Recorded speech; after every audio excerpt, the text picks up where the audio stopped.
SIR सिर्फ और सिर्फ काटने का नहीं, जोड़ने का भी कार्यक्रम है और चुनाव आयोग के पास इसका कोई डेटा नहीं है। और आखिरी बिंदु, ये सब देख करके यही समझ में आता है कि चुनाव आयोग की मंशा साफ नहीं है। चुनाव आयोग इस देश के सर्वोच्च नेता जो अपने आप को कहते हैं, उनका चेहरा चमकाने में ज़्यादा बिजी है। चुनाव आयोग का ध्यान शुद्ध मतदाता, सटीक और साफ मतदाता सूची बनाने में नहीं है। हम चुनाव आयोग से मांग करते हैं कि अगर आपकी मंशा साफ है तो आप सही डेटा प्रकाशित कीजिए, शुद्ध वोटर लिस्ट तैयार कीजिए और एसआईआर के नाम पर जो पहले वोट चोरी से सरकार चुराने की कोशिश की गई, आज एसआईआर के माध्यम से सीना जोड़ी से सरकार चुराने की कोशिश की जा रही है। और आखिरी विषय कि अगर सरकार ही चोरी से बनेगी तो क्या जनता का काम ईमानदारी से होगा?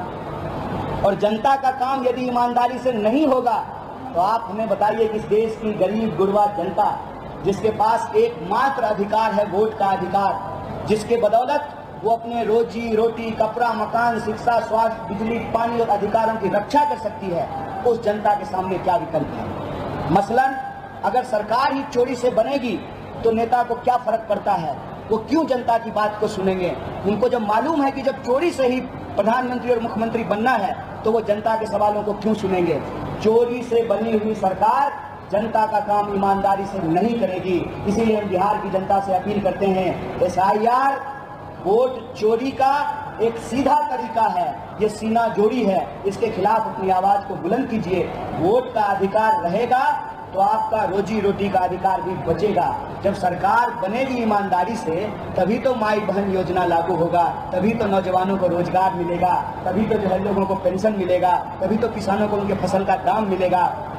इसीलिए वोट चोरी के खिलाफ यह लड़ाई लोकतंत्र बचाने की लड़ाई के साथ साथ लोगों के अधिकार और उनके जो मुद्दे हैं उसको बचाने की लड़ाई है। और मुझे पूरी उम्मीद है जिस तरीके का साथ और समर्थन मिल रहा है, यही वजह है कि बौखलाहट साफ साफ नजर आ रही है चुनाव आयोग में भी और भाजपा में भी, क्योंकि जन समर्थन हमको मिल रहा है। और हम चुनाव आयोग को कहते हैं कि या तो साफ सुथरे तरीके से चुनाव कराइए, पारदर्शी तरीके से वोटर लिस्ट बनाइए, वरना चुनाव लड़ाने का काम छोड़ करके, इनडायरेक्ट बेईमानी का काम छोड़ करके डायरेक्ट आ जाइए और सीधे चुनाव आकर के लड़ लीजिए। बहुत बहुत धन्यवाद।